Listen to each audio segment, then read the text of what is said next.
Hello guys, welcome to your I hope आप सभी का प्रिपरेशन बहुत ही बढ़िया चल रहा है। आप सभी लोगों को 75 डेज चैलेंज का फिफ्थ डे में स्वागत है। आशा करता हूँ पहले जो 4 दिन का जो भी मैंने टास्क दिया आप लोगों को, आप लोगों ने उसको अच्छी तरह से कर रहे हो। स्पेशली कल जो मैंने टास्क दिया था, जो बच्चे वर्किंग हैं वो बच्चे अच्छी वो चीजों को कंटिन्यूअसली फॉलो कर रहे हैं। ठीक है, तो आज उसी चीजों को और भी बूस्टअप करते हुए, हम लोग प्रिपरेशन को और भी बूस्टअप करने के लिए आज मैं आप लोगों के लिए फिफ्थ डे का टास्क लेकर आया हूँ। ठीक है, तो चलिए शुरू करते हैं और आज हम लोग को क्या करना पड़ेगा उसके बारे में हम लोग डिटेल्स डिस्कशन करते हैं। ठीक है, तो जैसे मैंने कल कैटेगरी 2 बच्चों से स्टार्ट किया था, तो आज मैं कैटेगरी 1 बच्चों के साथ स्टार्ट करूंगा। ठीक है, अब कैटेगरी 1 के जो बच्चे हैं ना, वो टोटली न्यू है, इसीलिए इस वीक में मैं उनको उतना ज्यादा मतलब पढ़ने के लिए फोर्स नहीं करूंगा। आज भी मैं उनको 3 आवर से दूंगा, लेकिन नेक्स्ट वीक से थोड़ा थोड़ा करके मैं उनका जो डेली सिटिंग का टाइम है वो थोड़ा थोड़ा करके इंक्रीज करते रहूंगा। ठीक है, अभी देखिए, कल मैंने बोला था, ये परसों भी मैंने बोला था कि रीडिंग हैबिट तो आपको डेवलप करना ही है। जो भी आपको पढ़ना पसंद हो आप वो डेवलप कीजिए। इसके लिए मैं आपको डेली का 1 आवर तो दे रहा हूँ और ये आपको करना पड़ेगा। ये अगर आप एक हैबिट बना लेते हो ना, मैं दावे से कह सकता हूँ एक अच्छा खासा नंबर आपको इंग्लिश सेक्शन में मिलेगा, उसके साथ साथ without taking any paid course. ठीक है, लेकिन बच्चे यही तो नहीं करते हैं, लेकिन आपको ये चीज करना पड़ेगा। हालांकि ये करने में आपको मजा उतना नहीं आएगा। ठीक है, 1 आवर तो आपको देना है, इसमें वो जो भी चीजें पढ़ना पसंद हो, फैशन न्यूज, स्पोर्ट्स न्यूज, या फैशन कोई भी article, novel, story book, anything, आपको वो चीज पढ़ना है। अगर आपको पढ़ना पसंद नहीं है तो आप डेली 4-5 सिटिंग से वो रीडिंग हैबिट खुद में डेवलप कीजिए। ठीक है, उसके साथ साथ कल मैंने आपको बोला था परसेंटेज टॉपिक देखने का क्वांट के लिए, है कि नहीं है? ये मतलब आपको एक टोटली बेसिक देखना है, क्योंकि जो मैंने सेकंड डे में मैंने आपको बोला था कि आपको जो जो चीजें आपको पता है, जो चीजें आप आपने क्वांट के सिलेबस में सुने हो, उस चीजों का एक लिस्ट बनाना है। उसी लिस्ट का मैंने एक टॉपिक बोला था कि परसेंटेज, जो हम लोग बचपन में स्कूल स्कूल में पढ़ते थे। ये जो बेसिक चीज जो आपको पता है उसको एक रिकॉल करना था। आशा करता हूँ आपने ये रिकॉल किया है, तो आज ये टॉपिक को भी एक बार रिवाइज करना है। उसके साथ साथ रेशियो रेशियो एंड प्रोपोर्शन का एक टॉपिक है।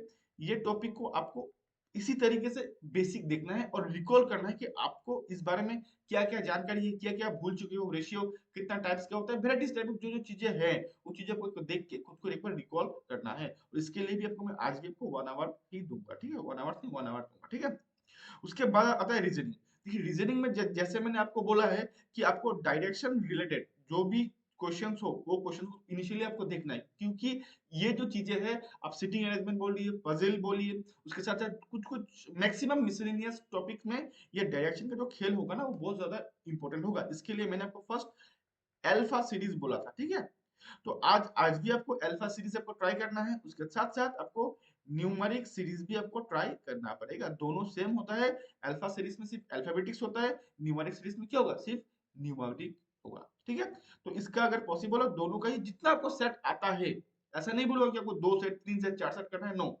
आपको 1 घंटा में जितना सेट आपको बन रहा है आप बनाइए।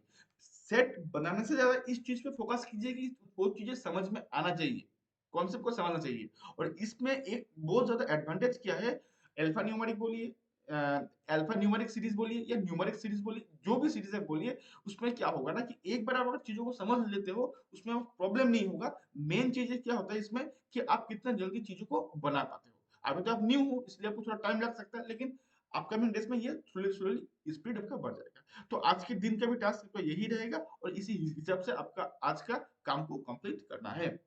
अभी मैं डिस्कस करता हूँ कैटेगरी 2 वाले बच्चों का। ठीक है, तो कैटेगरी 2 वाले बच्चों के लिए मैं 5 आवर्स एंड 6 आवर्स भी रखूंगा। ठीक है, अभी जैसे मैंने बोला है कि अगर आप न्यू बच्चे हो, अगर आप पुराने हो, जैसे भी हो, लेकिन जो रीडिंग हैबिट है ये सबसे ज्यादा इंपॉर्टेंट है और इसमें कोई भी कंसिडरेशन नहीं होगा। तो इसमें आपको 40 मिनट्स टू 1 आवर का टाइम मैं आपको दूंगा डेली। आपको इसमें जो चीज आपको अच्छा लगता है वो चीज आपको पढ़ना है। उसके साथ साथ रिमेनिंग जो टाइम होगा, ये तो हो गया फर्स्ट सिटिंग। फर्स्ट सिटिंग में आपको ये करना है, सेकंड सिटिंग में आपको क्या करना पड़ेगा, आपको वोकेब हो गया, अगर आपको वोकेब जो आपने रीड किया वहां से जो वोकेब निकला उसका स्टडी, वोकेब का साथ फेजल भाब जो आ रहा है, फेजल भाब, ईडीएम एंड फेज, जो भी चीजें आ रहा है सारा चीजें आपको एक नोट डाउन कर लेना है। लेकिन अगर आप ये नहीं करते हो तो मैं जो करता था आप वो कर सकते हो, वो सबसे बेहतर होता है कि आपने जो स्टडी किया आज के दिन में उसका कोई भी एक पार्ट का समरी बनाइए और खुद ही उन चीजों को एनालिसिस कीजिए। तो ये दोनों करने के लिए आपको टाइम कितना दिया जाएगा, 1.5 आवर्स। ठीक है, और इसको आपको डेली बेसिस पे ऑनेस्टली डेडिकेटली ये चीजें करना ही पड़ेगा अगर आपको इंग्लिश में अच्छा नंबर चाहिए and without taking any paid course. ठीक है, तो ये तो हो गया इंग्लिश का। अगर मैं क्वांट का बात करता हूँ, ठीक है, क्वांट में देखिए 1.5 आवर्स ही मैं दूंगा, उसको 2 सीटिंग में आपको कंप्लीट करना है। तो आज आपको 10 मिसिंग नंबर सीरीज आपको करना पड़ेगा, मिसिंग नंबर सीरीज 10 आपको करना पड़ेगा। ठीक है, उसके साथ साथ 10 क्वाड्रेटिक इक्वेशन। ठीक है, उसके साथ साथ 10 10 नहीं सॉरी 20 to 25 जितना आपको पसंद हो, और सिंप्लीफिकेशन। ठीक है, ये आपको करना है। उसके साथ साथ डीआई। ठीक है, अभी देखिए डीआई में क्या होता है कि ये आज आप पहले मैं बोल देता हूँ, उसके बाद में आपको जो एक्सप्लेन करता हूँ। बार ग्राफ आप देख लीजिएगा, उसके साथ साथ आप टेबुलर देख लीजिएगा, टेबल ग्राफ। ठीक है, टेबल डीआई देख लीजिएगा। अभी देखिए प्री, अभी मैं आप लोगों को प्री का रेडी करवा रहा हूँ। प्री में क्या होता है कि बार ग्राफ, टेबुलर ग्राफ, यही आपको देखने को मिलता है। ठीक है, उसको ज्यादा आपको देखने को नहीं मिलता है। हालांकि कैसलेट देखने को मिलता है, तो कैसलेट मैं आप लोगों का नेक्स्ट वीक से स्टार्ट करूंगा। इस वीक से मैं कैसलेट स्टार्ट नहीं करूंगा। ठीक है, अभी देखिए यहाँ पे बहुत बच्चे बोलोगे कि सर आप तो डेली बेसिस पे सेम टास्क तो आप दे रहे हो। देखिए सेम टास्क देने का मेन मोटिव क्या है, मेरा ये जो सीरीज है 75 डेज चैलेंज का, इसमें इसका मेरा मेन मोटिव क्या है कि कोई भी जो शेड्यूल जो आप बनाते हो, हम लोग क्या करते हैं ना कि आज एक शेड्यूल बना लिया, उसको 10 दिन फॉलो कर लिया, कुछ हमको लगता है कि हमें हमें फायदा नहीं हो रहा है, तो हम उसको चेंज करके दूसरा शेड्यूल बनाते हैं। तो इस तरीके से काम नहीं होता है। तो मैं आपको डेली चीजें क्यों दे रहा हूँ, इसका मेन रीजन ये है कि ताकि आप चीजों को एक कंटिन्यूटी में मेंटेन कर पाओ, और जो चीजें आप फॉलो कर रहे हो ना, उस चीजों से आपको बेनिफिट हो पाए। वो कहते हैं ना कि कोई भी डिसीजन राइट या रॉन्ग नहीं होता है, आपको अपना मेहनत से उसको राइट या रॉन्ग प्रूव करना होता है।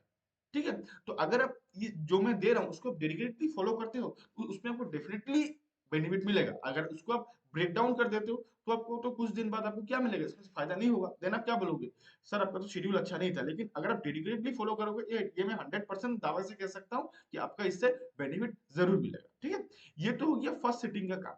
अभी देखिए सेकंड सेटिंग। सेकंड सेटिंग में आपको क्या करना है, जो मैंने एरिथमेटिक का जो पार्ट मैंने दिया था, एरिथमेटिक में मैंने क्या किया था इस वीक में, परसेंटेज, ठीक है, एवरेज, उसके साथ साथ रेशियो एंड प्रोपोर्शन मैंने दिया था।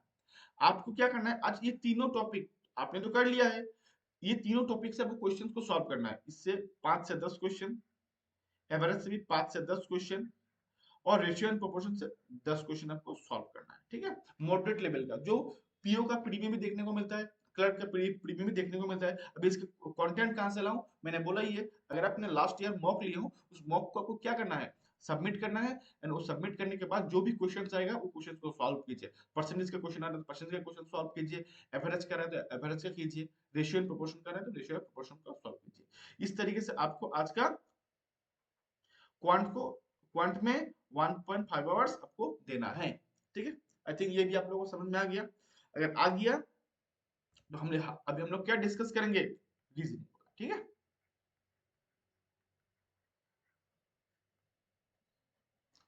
अभी देखिए रीजनिंग में क्या है कि रीजनिंग में इस वीक में हम लोगों ने क्या क्या डिस्कस किया था, ब्लड रिलेशन डिस्कस किया था, ठीक है, डायरेक्शन डिस्कस किया था, उसके साथ साथ कोडिंग डिकोडिंग डिस्कस किया था, उसके साथ साथ अल्फा न्यूमेरिक एंड न्यूमेरिक, ये हम लोगों ने डिस्कस किया था। तो आज हम लोग क्या करेंगे कि हम लोगों ने जो भी चीजें स्टडी किए हैं इस वीक में, सारा चीजों का एक बार रिवीजन करेंगे। किस तरह, सारा टॉपिक्स को हम लोग दो दो सेट बनाएंगे, दो दो सेट हम लोग आज बनाएंगे। ठीक है, इसके साथ साथ एक नया टॉपिक पकड़ेंगे जो सिलोजिज्म, ये बहुत ज्यादा इंपॉर्टेंट टॉपिक है आज, लेकिन इसका सिर्फ 10 क्वेश्चन ही हम लोग सॉल्व करेंगे।